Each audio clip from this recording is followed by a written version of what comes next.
Aujourd'hui, c'est le dernier envol du papillon de Ken Takahama. C'est donc l'histoire de la jeune courtisane Sisho. Attends, Kisho. Le nom c'est toujours ultra compliqué, j'ai du mal avec les noms japonais. Donc la jeune courtisane Kisho qui par son travail de courtisane euh, subvient aux besoins de son mari qui a donc une maladie, une tumeur au cerveau, et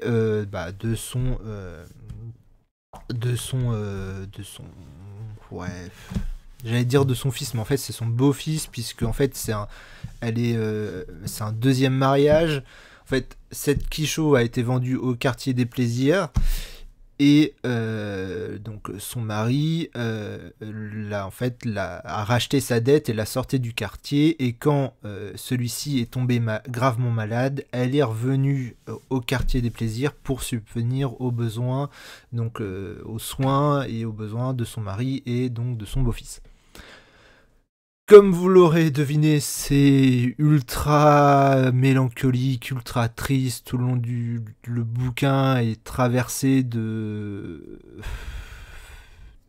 mélancolie. Oui, c'est le mot. De toute façon, il y a que ce mot-là. Après, dans ce genre de bouquin, comme d'habitude, c'est ultra beau et blablabla.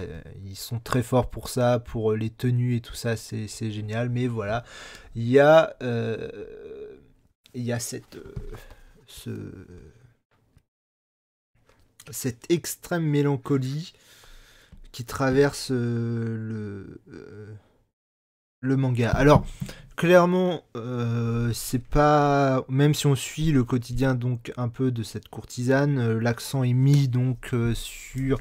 C'est l'histoire, on va dire, entre elle et son mari, le fait comment elle s'y prend pour le soigner, tout ça. Donc, si vous voulez en savoir plus sur les courtisanes japonaises de cette époque, donc l'époque on est, je sais plus la date, je sais plus elle est dit, mais les Hollandais sont arrivés au Japon. Donc on est dans un Japon médiéval, pas médiéval pur et dur, mais le Japon a une grande partie est resté longtemps dans une époque, on va dire, médiévale. Donc on est au tout début de grands changements,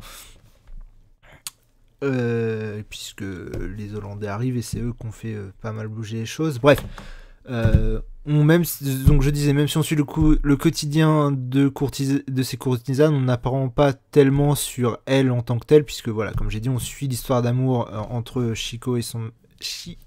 Kisho et son mari, même si dans le fond on a un peu cette présentation de ce que c'est les courtisanes, mais si vous voulez en savoir plus, voilà, il faudra trouver un autre bouquin, même si celui-ci est extrêmement bien, hein, c'est émouvant, c'est super bien décidé, l'histoire est super bien menée, c'est fantastique, mais c'est ultra triste. Moi, ça me fout toujours un coup au moral, ce genre d'histoire.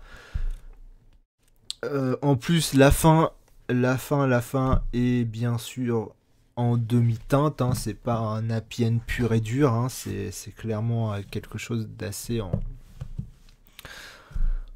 en demi-teinte. Donc voilà, c'est tout ce que j'ai à dire, faut le lire, c'est super beau, c'est une super histoire de dévouement, voilà, c'est...